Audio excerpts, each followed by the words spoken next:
స్త్రీ ఎప్పుడు కూడా ఈ 3 విషయాలనేవి చేయడం వలన వారి యొక్క భర్త జీవితం అనేది నాశనం అవుతుంది. స్త్రీ పొరపాటును కూడా ఈ తప్పులు చేయకూడదు. అవేంటో ఈరోజు ఈ వీడియోలో వివరంగా తెలుసుకుందాం. ఫ్రెండ్స్, ఈ వీడియో చూసే ముందుగా మీకు కనుక ఆ పరమశివుడు అంటే నమ్మకం ఉంటే కింద కమెంట్ సెక్షన్లో ఓం నమః శివాయ అని తప్పకుండా కమెంట్ చేయండి. ఒక నగరంలో ఒక రాజు ఉండేవాడు. ఆ రాజు ఎంతో తెలివైనవంతుడు, అలాగే ఎంతో ధైర్యశాలి. తను తన రాజ్యాన్ని ఎంతో బాగా పరిపాలిస్తూ ఉండేవాడు. అలాగే ఆ రాజుకి దైవభక్తి కూడా ఎక్కువగా ఉంటుంది.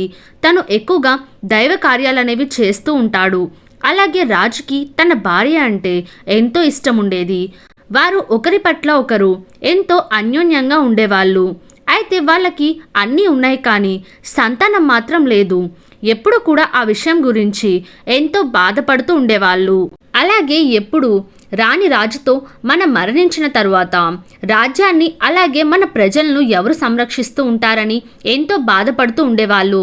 ఒకరోజు రాజుగారి ఆస్థానంలోకి ఒక సన్యాసి వచ్చారు. అయితే అక్కడ ఉన్న ఒక దాసి రాణికి ఒక సన్యాసి వచ్చారని కబురు చెప్పింది. అప్పుడు రాణి ఇలా అంటుంది, నేను ఇక నుంచి ఎవరికి ఏ దాన ధర్మాలు చేయదలుచుకోలేదు. ఇప్పటి వరకు ఎన్నో దాన ధర్మాలు చేసి అలసిపోయాను. బహుశా ఆ దేవుడికి మాపై చాలా కోపం ఉందనుకుంటా. అందుకే మాకు సంతాన భాగ్యం ఇంకా కలిగించలేదని అనుకుంటూ ఉంది. ఇదే నేను చేసే చివరి దానం అనుకుంటూ ఒక గిన్నెలో ధాన్యాన్ని తీసుకొని ఆ సన్యాసి దగ్గరకు వెళ్తుంది. ఎప్పుడైతే ఆ సన్యాసి రాణి మొహం చూస్తాడో అప్పుడు ఆయనకు అర్థమవుతుంది ఆవిడ మొహంలో ఎంతో బాధ కనిపిస్తుంది. అప్పుడు సన్యాసి రాణితో ఇలా అంటాడు, అమ్మా, మీరు ఏ విషయం గురించి ఇంత దిగులు పడుతున్నారు? ఆ మాటలు విన్న రాణి కన్నీటితో ఇలా అంటుంది, స్వామి, మాకు అన్నీ ఉన్నాయి, కానీ సంతానం మాత్రం లేదు. మేము సంతానం కోసం ఎన్నో ప్రయత్నాలు చేశాం, కానీ మాకు పుత్ర సంతానం కలగలేదు. అప్పుడు ఆ సన్యాసి ఇలా అంటాడు, నువ్వు ఏమీ బాధపడకు తల్లి, నేను మీకు ఒక వరాన్ని ఇస్తాను. మీకు త్వరలోనే సంతానం కలుగుతుంది, కానీ నీకు పుట్టబోయే బిడ్డ మీతో కేవలం 15 సంవత్సరాలు మాత్రమే ఉంటాడు. 15 సంవత్సరాల తరువాత నీ బిడ్డ నీతో ఉండడు అని చెప్పి తన సంచిలో నుంచి కొద్దిగా విభూదిని తీసి రాణికి ఇచ్చాడు. మీరు అలాగే రాజుగారు ఈ విభూదిని నీళ్ళలో కలిపి భగవంతుని స్మరించుకుంటూ ఈ నీళ్లు తాగండి అని చెప్పాడు. అలాగే మీకు పుత్రుడు జన్మిస్తాడని వరాన్ని కూడా ఇచ్చాడు. ఇక సన్యాసి అక్కడి నుంచి వెళ్ళిపోయారు. ఇక అక్కడి నుంచి రాణి ఆలోచించడం ప్రారంభించింది, కనీసం నా కొడుకు నాతో 14 నుంచి 15 సంవత్సరాలైనా ఉంటాడు. ఈ సమాజం నన్ను గొడ్రాలు అని అనుకున్నా ఉంటే నాకు అదే పెద్ద గొప్ప వరం అని అనుకుంటూ ఉంటుంది. అలాగే రాణి ఎంతో సంతోషంగా ఉంది. ఇక సాయంత్రం సమయం అవుతుంది. ఇక రాజు రాణి దగ్గరకు వెళ్తాడు. అప్పుడు రాణి రాజుతో జరిగిన విషయం మొత్తం చెబుతుంది. అప్పుడు రాజు రాణితో ఇలా అంటాడు, రాణి, ఇప్పటి వరకు మనం ఎన్నో దాన ధర్మాలు చేశాం, పేదలకు సహాయం కూడా చేస్తూ ఉన్నాం, ఎన్నో యాగాలు మరియు హోమాలు కూడా చేశాం, కానీ మనకు సంతానం మాత్రం కలగలేదు. బహుశా ఆ దేవుడు మనపై చాలా కోపంగా ఉన్నాడనుకుంటా. మనం చేసే ఏ ఒక్క మంచి పని కూడా ఆయన వరకు చేరట్లేదేమో, అందుకే మనకి ఇలా అవుతుందని రాజు చాలా బాధపడతాడు. ఇక భగవంతుడు ఆశీర్వాదాలు మనపై ఉంటే మనకి ఎప్పుడో పిల్లలు పుట్టేవాళ్ళు కదా. ఇప్పుడు మనకి వయసు కూడా పెరిగిపోయింది.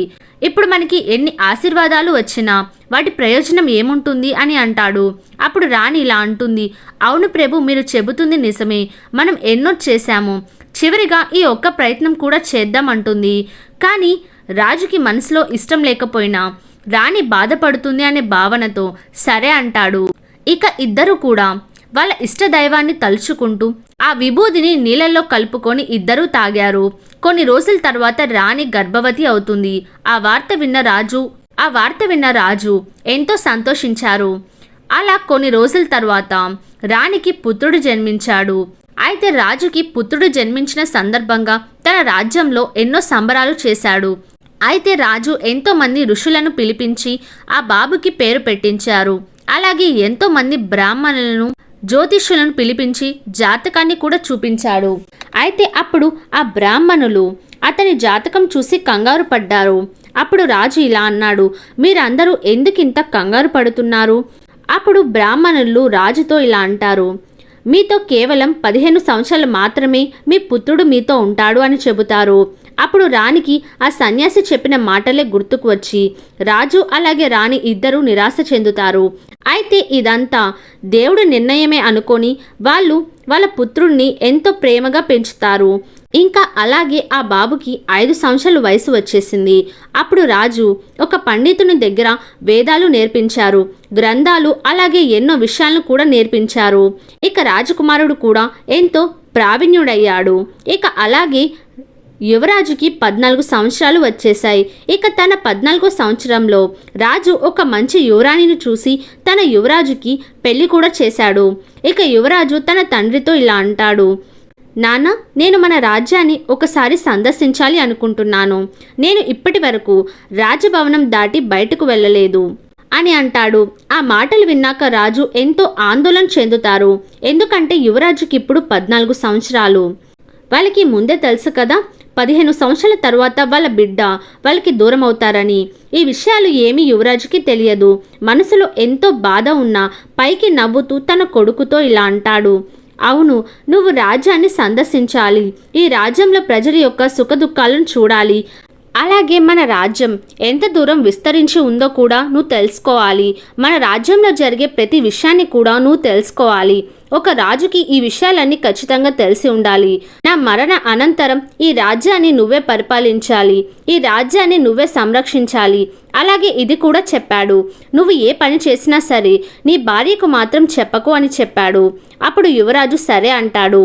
యువరాజు అక్కడి నుంచి తన భార్య దగ్గరకు వెళ్తాడు. యువరాజు తన భార్యతో ఎంతో ప్రేమగా ఉంటాడు. తనకి సమయం దొరికినప్పుడల్లా తనతో ఎక్కువగా సమయాన్ని గడుపుతూ ఉంటాడు. అలాగే ప్రతిరోజు రాత్రి 12 గంటలకు రాజు భవనం నుంచి బయటకు వెళ్తూ ఉండేవాడు. అలాగే సూర్యోదయానికి ముందే రాజభవనానికి తిరిగి వచ్చేవాడు. ఇలా చాలా రోజులు కొనసాగుతూ ఉంటుంది. ఇక యువరాజుకి 14 సంవత్సరాలు నిండి 15వ సంవత్సరం రాబోతుంది. అయితే ఒకరోజు యువరానికి రాత్రి సమయంలో మెలకువ వచ్చి పక్కన చూస్తే యువరాజు అక్కడ ఉండడు. ఆమె చాలా కంగారు పడిపోతుంది. తను రాజభవనం మొత్తం వెతుకుతుంది, కానీ ఎక్కడా కూడా యువరాజు కనిపించాడు. యువరాణి ఎంతో నిరాశపడుతుంది. నా భర్త నన్ను వదిలిపెట్టి ఎక్కడికి వెళ్ళిపోయాడు అని ఎంతో బాధపడుతుంది. కానీ ఆమె ఆ విషయం గురించి ఎవరితో ఏమీ చెప్పదు. ఇంకా అలా బాధపడుతూ వెళ్ళి పడుకుంటుంది. ఇక తెల్లవారేసరికి యువరాజు పడుకొని ఉండడం చూస్తుంది. కానీ రాత్రి జరిగిన సంఘటన గురించి తన భర్తతో ఏమీ మాట్లాడదు. ఇక 2వ రాత్రి కూడా అలానే జరుగుతుంది. ఇక కొన్ని రోజులు ఇదే విధంగా కొనసాగుతూ ఉంటుంది. రోజు రాత్రి సమయంలో తన భర్త కనిపించకపోవడం యువరాజు భార్య ఎంతో మదన పడుతుంది. అలాగే అసలు యువరాజు ఎక్కడికి వెళ్తున్నాడు, అతన్ని కలవడానికి ఎవరు వస్తున్నారు, ఇలాంటి ఎన్నో ప్రశ్నలు ఆమెకి మెదులుతూ ఉంటాయి. కానీ యువరాజుని అడగడానికి ఎంతో భయపడుతుంది. తన అత్తగారికి అలాగే మామగారికి ఈ విషయం గురించి కూడా చెప్పాలి అనుకుంటుంది. తను ఎంతో ఆలోచిస్తూ భయపడుతూ ఉంటుంది. దీని కారణంగా తను ఏమీ చెప్పలేకపోతుంది. ఇలా ఆలోచించడం వలన తన ఆరోగ్యం కూడా పూర్తిగా క్షీణించిపోయింది. అయితే రాజ్యంలో పువ్వులు ఇవ్వడానికి ఒక ముసలవ్వ ప్రతిరోజు వస్తూ ఉంటుంది. అయితే యువరానికి పూలు ఇవ్వడానికి ఒకరోజు ముసలవ్వ యువరాణి దగ్గరకు వస్తుంది. యువరాణిని చూసిన ముసలవ్వ యువరాణితో ఇలా అంటుంది, యువరాణి, మీరు ఎందుకు ఇలా అయిపోయారు? మీ సమస్య ఏమిటి? మీరు ఎందుకు ఇలా బక్కచిక్కిపోతున్నారు? మీ మొహంలో కూడా చాలా ఆందోళన కనిపిస్తూ ఉంది అని అడిగింది. అప్పుడు యువరాణి ఆ ముసలవ్వతో ఇలా అంటుంది, అవ్వ, నేను నీకు ఏం చెప్పాలి? ప్రతిరోజు నా భర్త అంటే మీ యువరాజు అర్ధరాత్రి సమయంలో ఎక్కడికో వెళ్తున్నాడు. సూర్యోదయం అయ్యేలోపు తిరిగి వచ్చి పడుకుంటున్నాడు. అతను ఎక్కడికి వెళ్తున్నాడు, ఏం చేస్తున్నాడు, వీటి గురించి ఆలోచిస్తూ నా ఆరోగ్యం కూడా క్షీణించిపోయింది. అప్పుడు ఆ ముసలవ్వ యువరానికి ఒక పరిష్కారం చెప్పింది. అదేంటంటే, నువ్వు రాత్రంతా పడుకోకుండా మేల్కొనే ఉండు. యువరాజు ఎక్కడికి వెళ్తున్నాడు, ఎవరిని కలుస్తున్నాడు, ఇవన్నీ తెలుసుకో అని అంటుంది. ఈ రాత్రంతా నువ్వు నీ భర్తని గమనిస్తూ ఉండు అని చెబుతుంది. అప్పుడు యువరాణి ఇలా అంటుంది, ఒకవేళ నేను నిద్రపోయినట్లయితే అప్పుడు నేనేం చేయగలను అంటుంది. ఆ ముసలవ్వ యువరానికి నిద్రపోకుండా ఉండడానికి ఇంకో సలహా కూడా ఇస్తుంది. అదేంటంటే, యువరాణి, నువ్వు నీ చేతికి ఒక గాయాన్ని చేసుకో, దానిపై ఉప్పుని వేసుకో. గాయంపై ఉప్పు వేస్తే అది చాలా నొప్పిగా ఉంటుంది. ఆ నొప్పి కారణంగా నువ్వు రాత్రంతా నిద్రపోలేవు. అప్పుడు యువరాణి సరే అంటుంది. ఇంకా ఆ ముసలవ్వ చెప్పినట్టే రాత్రి తన చేతికి గాయాన్ని చేసుకొని దానిపై ఉప్పు కూడా రాసుకుంటుంది. ఆ నొప్పి కారణంగా యువరాణి చాలాసేపు నిద్రపోలేకపోతుంది. కానీ కొంచెం సేపు తర్వాత యువరాణి నిద్రపోతుంది. మరుసటి రోజు ముసలవ్వ పువ్వులను తీసుకొని యువరాణి దగ్గరకు వస్తుంది. అలాగే యువరాణిని ఏం జరిగిందని కూడా అడుగుతుంది.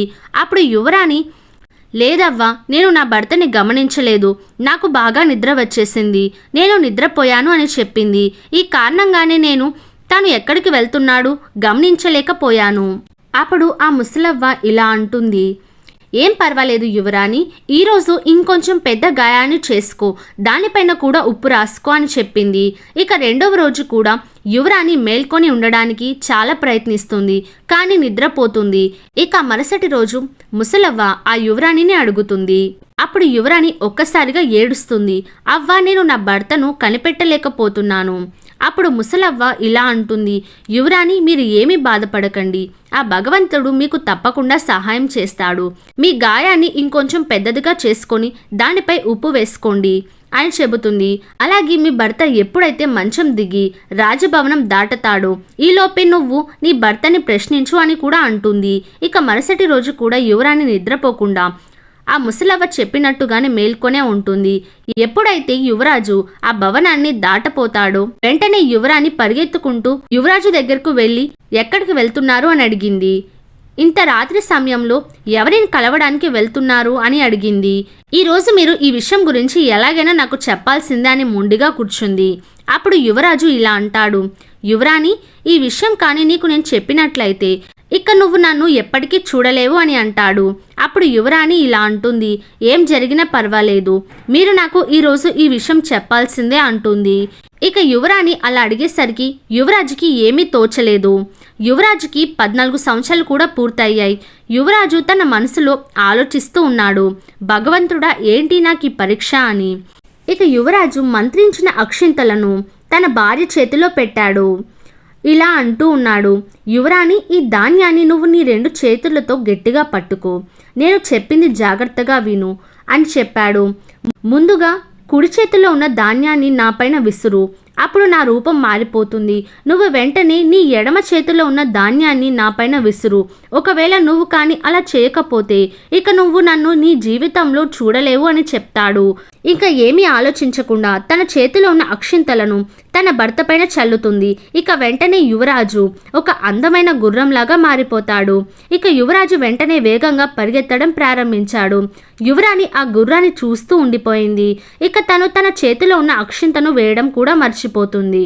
యువరాజు అంటే గుర్రంలాగా మారిపోయాడు కదా, ఆ గుర్రం రాజ్యం చుట్టూ 3 సార్లు తిరిగి యువరాణి కళ్ళ ముందే అదృశ్యమవుతుంది. యువరాణి మాత్రం అతని భర్త తిరిగి వస్తాడని అక్కడే ఎదురు చూస్తూ ఉంటుంది.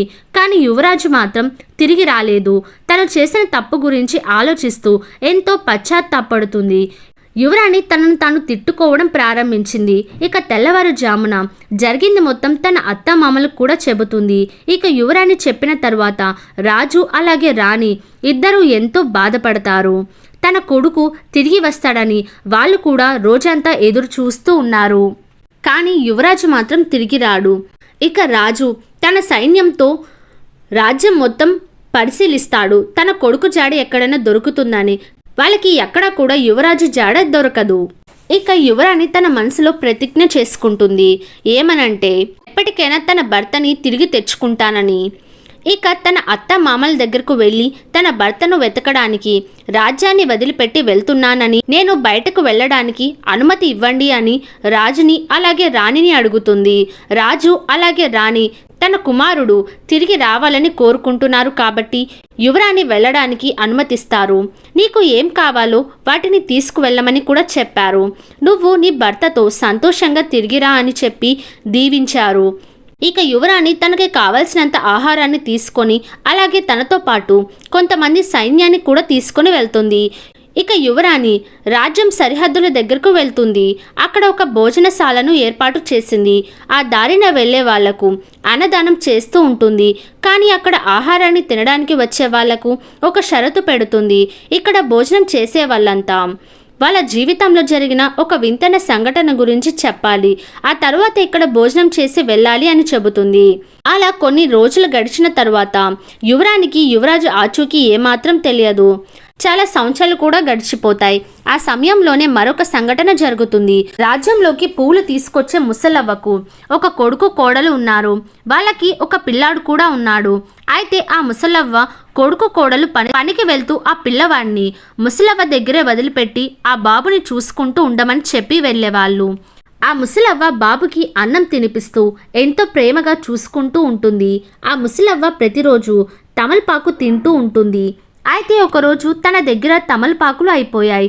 పిల్లవాడు ఆడుకుంటూ ఉన్నాడని వెంటనే తమలపాకులు తెచ్చుకోవచ్చని బయటకు వెళ్తుంది. అయితే ఆ ముసలవ్వ తిరిగి రావడానికి చాలా ఆలస్యం అవుతుంది. ఇక ఆలస్యం అవ్వడంతో ముసలవ్వ కొడుకు కోడలు పని నుంచి తిరిగి వచ్చేశారు.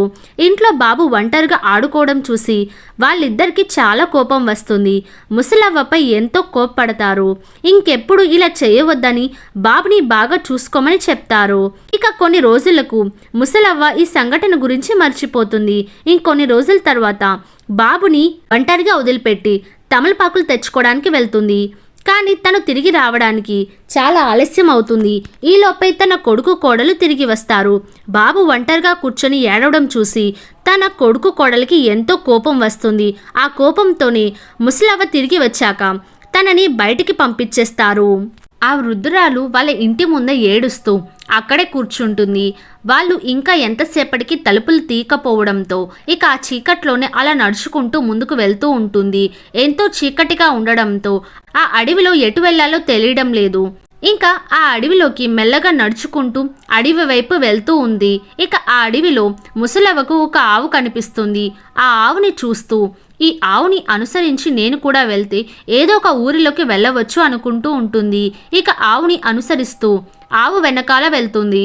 ఇంకొంచెం ముందుకు వెళ్ళాక ఆవు ఒక పెద్ద రాయి దగ్గర ఆగింది. కొమ్ములతో ఆ రాయిని పక్కకు నెడుతుంది. ఇక ఆవు నెట్టిన తరువాత పాతాళ లోకానికి దారి తెరుచుకుంటుంది. ఇక ఆవు అలాగే ఆ ముసలవ్వ భూభాగంలోకి వెళ్తారు. ఇక అక్కడ ఆ దృశ్యాలను చూసి ముసలవ్వ ఎంతో ఆశ్చర్యపోతుంది. అలా వాళ్ళు పాతాళ లోకానికి చేరుకుంటారు. ఆ పాతాళ లోకంలో ఎటువైపు చూసినా ఎక్కువగా దీపాలే కనిపిస్తూ ఉన్నాయి. అయితే అప్పుడు ఒక కాంతి ఆవు పైన పడుతుంది. అప్పుడే ముసలవ్వ ఒక అద్భుతమైన సంఘటన చూస్తుంది. ఒక గొలుసు వచ్చి ఆవు మెడలో పడుతుంది. అలాగే ఒక అదృశ్య శక్తి వచ్చి ఆవు పక్కన నుంచుంటుంది. ఇక ఆ ముసలవ్వ మనసులో ఇలా అనుకుంటూ ఉంటుంది, బహుశా నేను వలలో చిక్కున్నానేమో అని తనను తాను అనుకుంటూ ఉంటుంది. తను దాంకోవడానికి ఏదైనా ప్రదేశం దొరుకుతుందేమోనని చుట్టుపక్కల మొత్తం చూస్తూ ఉంటుంది. కానీ తనకి దాంకోవడానికి ఎక్కడ ఏమీ లేదు. ఇక అక్కడే ఒక మూలన దాంకొని ఉంటుంది. ఇక అప్పుడే ఒక తెల్లని గుర్రం అక్కడకు వస్తుంది. అయితే అక్కడ 2 చెరువులు ఉంటాయి. ఆ గుర్రం ఒక చెరువులోకి దూకుతుంది. ఆ తరువాత చెరువులో నుంచి ఒక అందమైన యువరాజుగా బయటకు వస్తాడు. అలాగే ఇంకో చెరువులోకి వెళ్ళి స్నానం చేసి ఆ పక్కనే ఉన్న బట్టలు వేసుకుంటాడు. ఆ చెరువు పక్కన ఒక మంచం ఉంటుంది. వెళ్ళి ఆ మంచం మీద కూర్చొని ఉంటాడు. అకస్మాత్తుగా అతని ముందు ఆహారంతో నిండిన ఒక పెద్ద పళ్ళెం వస్తుంది. అదే మంచం మీద కూర్చొని భోజనాన్ని తింటాడు. ఇంతలో యువరాజు దగ్గరికి ఒక చిలక వస్తుంది. యువరాజు ఆ చిలకతో ఇలా అంటాడు, చిలక, నా తల్లిదండ్రులు భూమిపై ఎక్కడ ఉన్నారు, అలాగే వాళ్ళు ఎలా ఉన్నారు అని అడుగుతాడు.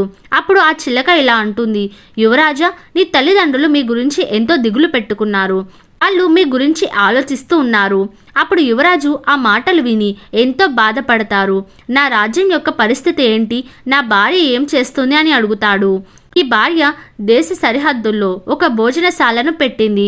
మీ నాన్నగారు అంటే రాజుగారు ముసలివారైపోతున్నారు, రాజ్యాన్ని చూసుకోలేకపోతున్నారు. కాబట్టి మంత్రి గారు రాజ్యాన్ని చూసుకుంటూ ఉన్నారని చెప్పిద్ది. ఆ చిలక మాటలు వింటూ ఆలోచిస్తూ యువరాజు ఆ మంచం మీద నిద్రపోతాడు. ఈ విషయాలన్నీ గమనిస్తున్న ముసలవ్వ షాక్లో ఉండిపోతుంది. ముసలవ్వ తన జీవితంలో ఇలాంటి సంఘటనను ఎప్పుడూ చూడలేదు. ఆమె ఆకలిని అలానే దాహాన్ని కూడా మర్చిపోయి రాత్రంతా అలానే యువరాజుని చూస్తూ ఉండిపోతుంది. ఇక ఉదయాన్నే యువరాజు గుర్రంలాగా మారిపోయి అక్కడి నుంచి వెళ్ళిపోయాడు. ఇక వెంటనే ఆవు కూడా పాతాళ లోకం నుంచి వేగంగా బయటకు వస్తుంది. నేను ఈ ఆవుతోనే కలిసి వచ్చాను కాబట్టి ఈ ఆవుని అనుసరిస్తూ వెళ్తే నేను బయటకు వెళ్తానేమో అనుకుంటూ ఇక వెంటనే ఆవు తోక పట్టుకొని భూమి మీదకు వస్తుంది.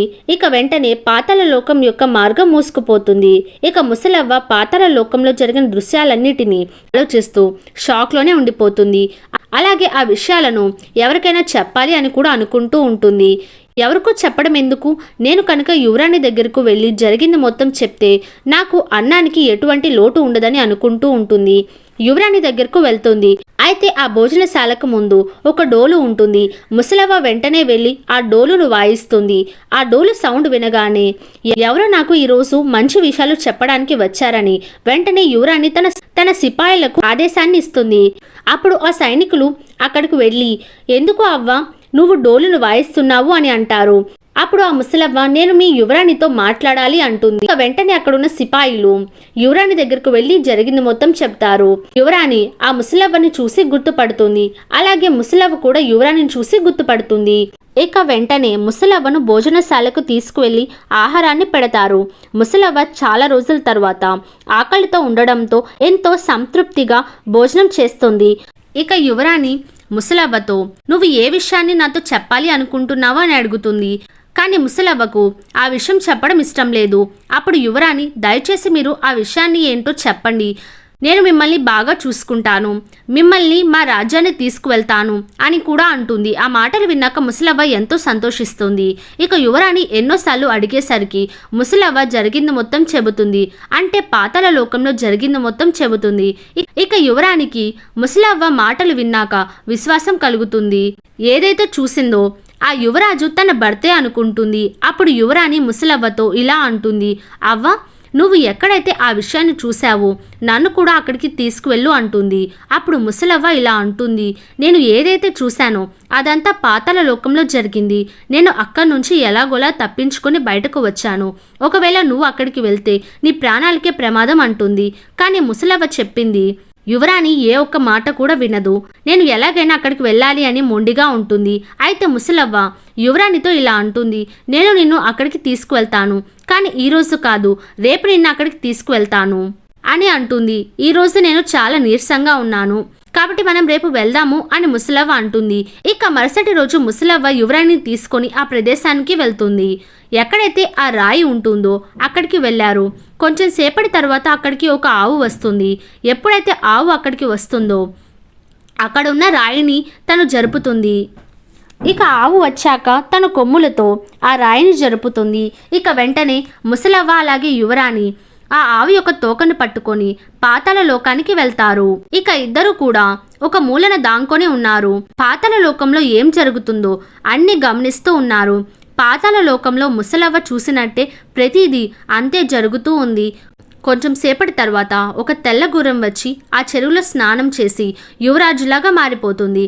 ఆ తర్వాత వేరొక చెరువులోకి స్నానం చేసి అక్కడున్న వస్త్రాలను ధరించి మంచం మీద కూర్చోవడం ఇదంతా జరుగుతూ ఉంటుంది. ఆ తర్వాత యువరాజు భోజనం చేయడం, చిలక వచ్చి తన తల్లిదండ్రుల గురించి చెప్పడం ఇదంతా జరుగుతూ ఉంటుంది. ఇక యువరాజు చిలకతో మాట్లాడుతూ నిద్రపోతాడు. ఇక యువరాణి వెంటనే పరిగెత్తుకుంటూ యువరాజు దగ్గరకు వెళ్తుంది. తను రావడాన్ని గమనించిన యువరాజు వెంటనే లేచి తన భార్యను గుర్తుపట్టి నన్ను ముట్టుకోవద్దు అని యువరాణితో చెబుతాడు. ఒకవేళ నువ్వు కానీ నన్ను తాకినట్లయితే సర్వనాశనం జరిగిపోతుంది అని అంటాడు. ఇక వెంటనే యువరాణి యువరాజు పాదాలపై పడి నేను తప్పు చేశాను, నన్ను క్షమించండి అని ఎంతో పశ్చాత్తాపడుతుంది. నేను చాలా పెద్ద తప్పు చేశాను, నేను మిమ్మల్ని నిలదీయకుండా ఉండాల్సింది, నేను ఆ రోజు తప్పు చేయడం వల్లనే నాకు ఇంతటి శిక్ష పడింది అని అంటుంది. మీ గురించి తలుచుకుంటూ మీ తల్లిదండ్రులు ఎంతో బాధపడుతున్నారు, దయచేసి మీరు ఇంటికి రండి, వాళ్ళు సరిగ్గా భోజనం కూడా చేయడం లేదు, వాళ్ళ ఆరోగ్యం కూడా క్షీణించిపో అని చెబుతుంది. అలాగే రాజ్యంలో ఎవరు సంతోషంగా లేరు, దయచేసి మీరు తిరిగి రండి అని అంటుంది. అప్పుడు యువరాజు ఇలా అంటాడు, నువ్వు చాలా పొరపాటు చేశావు, నువ్వు ఇంకో పొరపాటు చేయవద్దు, నేను నీకు ఇప్పుడు కనిపిస్తున్నాను, కానీ ఏదైనా పొరపాటు చేస్తే ఇక నేను నీ జీవితంలో మళ్ళీ కనిపించను అని అంటాడు. ఆ మాటలు వినే యువరాణి ఎంతో బాధపడుతుంది, వెక్కి వెక్కి ఏడుస్తుంది. యువరాణిని చూసిన యువరాజుకి చాలా జాలి కలుగుతుంది. అప్పుడు యువరాజు యువరాణితో ఇలా అంటాడు, నువ్వు నన్ను దక్కించుకోవాలంటే నువ్వు ఒక పని చేయాలి, ఆ పని చాలా కష్టమైనది, ఆ పని నువ్వు ఒంటరిగానే చేయాలి. ఆ యువరాజుతో నేను తప్పకుండా చేస్తాను, ఆ పని ఏంటో చెప్పండి అని అంటుంది. ఈ పాతాళ లోకం నుండి బయటకు వెళ్ళిన తరువాత నీకు ఒక దట్టమైన అడవి కనిపిస్తుంది. అలాంటి దట్టమైన అడవులు 6 అడవులు దాటిన తరువాత 7వ అడవిలో ప్రవేశిస్తావు. అడవి ఇంకా ఎంతో దట్టమైన అడవి. అడవి మధ్యలో ఒక పెద్ద రావి చెట్టు ఉంటుంది.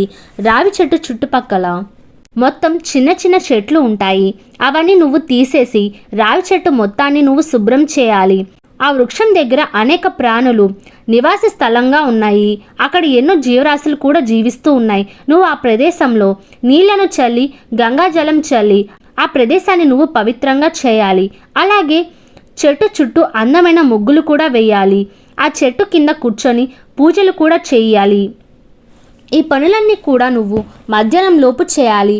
నువ్వు పూజలు చేస్తూ నువ్వు సూర్య భగవానుని ఆవాహన చేయాలి. ఆ ప్రదేశంలో సూర్య భగవానుడు ఉదయిస్తాడు. సూర్య భగవానుడు ఆ ప్రదేశాన్ని చూసి ఆనందిస్తాడు. సూర్య భగవానుడు చెప్పాడు, ఎవరైతే ఈ ప్రదేశాన్ని పవిత్రంగా చేస్తారో వారికి నేను వారు కోరుకున్న సకల కోరికలు నెరవేరుస్తాను అని. ఎప్పుడైతే సూర్య భగవానుడు ప్రత్యక్షమవుతాడో అప్పుడు నువ్వు సూర్య భగవానుని కుడివైపునున్న గుర్రాన్ని వరంగా ప్రసాదించమని అడుగు అని యువరాజు అంటాడు. సూర్య భగవానుడు కాని నీకు ఆ వరాన్ని ప్రసాదిస్తే నేను నీకు దక్కినట్లు అని చెబుతాడు. ఆ మాటలు చెప్పి రాజకుమారుడు మంచం మీద నిద్రపోతాడు. తెల్లవారుగానే ఆవి యొక్క తోకను పట్టుకొని యువరాణి అలాగే ముసలవ్వ పాతాళ లోకం నుంచి భూమి మీదకు వస్తారు. అప్పుడు యువరాణి ముసలవ్వతో ఇలా అంటుంది, నేను ఇక్కడి నుంచి ఒంటరిగా వెళ్తాను, నువ్వు భోజనశాల దగ్గరకు వెళ్ళు అని చెప్పి అక్కడి నుంచి తన ప్రయాణాన్ని కొనసాగించింది. అలా 6 అడుగులు దాటుకొని 7వ అడవిలోకి వెళ్తుంది. అడవిలో ఉన్న జీవరాశులన్నిటినీ తరిమేస్తుంది. ఆ చెట్టు కింద మొత్తం శుభ్రం చేస్తుంది. అక్కడున్న ప్రదేశాన్ని మొత్తం శుభ్రం చేసి అక్కడి నుంచి వచ్చేస్తుంది. మరుసటి రోజు ఉదయాన్నే అక్కడికి వెళ్ళి గంగా జలాన్ని చల్లి ఆ ప్రదేశం మొత్తం పవిత్రంగా చేస్తుంది. ఇక పూజలు చేసుకొని సూర్య భగవానుని ప్రార్థించడం మొదలుపెట్టింది. ఏ విధంగా అయితే పాతాళ లోకంలో ఉన్న యువరాజు చెప్పాడో అదేవిధంగా రాజకుమారి చేయడం ప్రారంభించింది. సరిగ్గా 12 గంటలు అయ్యేసరికి సూర్య భగవానుడు ఆ ప్రదేశానికి వచ్చి ఆగుతాడు. సూర్య భగవానుడు రథం మీద నుంచి కిందకు చూస్తాడు. ఎంతో పవిత్రంగా ఉండడం చూసి ఎంతో ఆనందిస్తాడు. అప్పుడు సూర్య భగవానుడు ఇలా అంటారు, ఎవరైతే ఈ ప్రదేశాన్ని ఇంత పవిత్రంగా చేశారో వాళ్ళు నా ముందుకు వచ్చి మనసులో ఉన్న కోరికను చెప్పినట్లయితే నేను తప్పకుండా నెరవేరుస్తాను అని అంటారు. సూర్య భగవానుడు చెప్పిన మాటలు యువరాణి వింటుంది. వెంటనే సూర్య భగవానుడి దగ్గరకు వెళ్ళి ఆయనకు నమస్కరించి ఇదంతా శుభ్రం చేసింది నేనే అని చెబుతుంది. అప్పుడు సూర్య భగవానుడు, నేను నీకు ఒక వరాన్ని ఇస్తాను, నీ మనసులో ఏమైనా కోరిక ఉంటే దాన్ని నేను నెరవేరుస్తాను అని అంటారు. అప్పుడు యువరాణి, ప్రభు, మీ రథం యొక్క కుడివైపు ఉన్న గుర్రాన్ని నాకు వరంగా ప్రసాదించమని అడుగుతుంది. అప్పుడు సూర్య భగవానుడు ఇలా అంటాడు, నేను ఆ గుర్రాన్ని అయితే నీకు ప్రసాదించలేను, నువ్వు ఇంకేమైనా కోరుకో అని అంటాడు. అలాగే నా దగ్గర ఇంకా చాలా గుర్రాలు ఉన్నాయి, వాటిలో నీకు ఏదైనా గుర్రం కావాలంటే నేను నీకు వరమిస్తాను అని అంటాడు. కానీ యువరాణి మాత్రం నాకు మీ రథం యొక్క గుర్రమే కావాలి అని అడుగుతుంది. అలాగే మీరు కానీ నాకు మీ కుడివైపు ఉన్న గుర్రాన్ని ఇవ్వకపోతే నా ప్రాణాలను ఇక్కడే వదిలేస్తాను అని కూడా అంటుంది. సూర్య భగవానుడు తనకిచ్చిన మాటను తప్పడం ఇష్టం లేదు. తన మాట ప్రకారం తన రథం కుడివైపు ఉన్న గుర్రాన్ని నీకు ఇస్తున్నాను, వెళ్ళమని చెప్పారు. అయితే నీకు ఆ గుర్రం పాతాళ లోకంలో లభిస్తుందని చెప్పాడు. అప్పుడు యువరాణి, ప్రభు, నేను ఆ గుర్రం కోసం ఎక్కడికైనా వెళ్తాను అని చెబుతుంది. ఇక సూర్య భగవానుడు యువరానికి వరాన్ని ఇచ్చి అదృశ్యమవుతాడు. భోజనశాలకు తిరిగి వస్తుంది యువరాణి. ఇక సాయంత్రం సమయంలో పాతాళ లోకం ఉన్న ప్రదేశానికి వెళ్తుంది. ఇంకా అక్కడికి ఆవు వచ్చి రాయిని తొలగించి ఆవు లోపలికి వెళ్తుంది.